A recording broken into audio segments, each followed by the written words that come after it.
This video is by DCR-GIS to demonstrate the use of the ESRI Collector app to collect data. The case study is for coastal storm damage in 2018. The first step is to download the app. I already have it on my phone, but here's what you would do to download it. On the Samsung phone, which runs on an Android operating system, you would go to the Play Store app.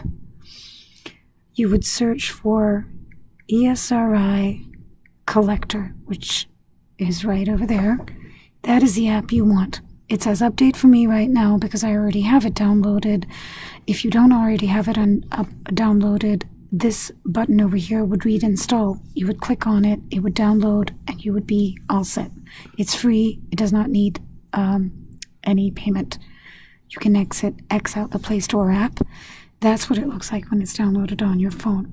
So you would click on it to launch it, but before we got started with Collector, you need to first configure your camera app. I'm going to go back to this home screen to show you what it looks like. It would look something like that.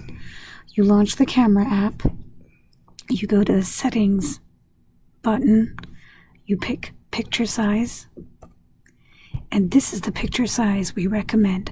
It's important to set your default picture size to approximately 8 megabytes and a 4:3 ratio to prevent the pictures that you take with your data from being too big and adding to database storage costs. Once we've downloaded the app and set up the default picture size, it's time to launch the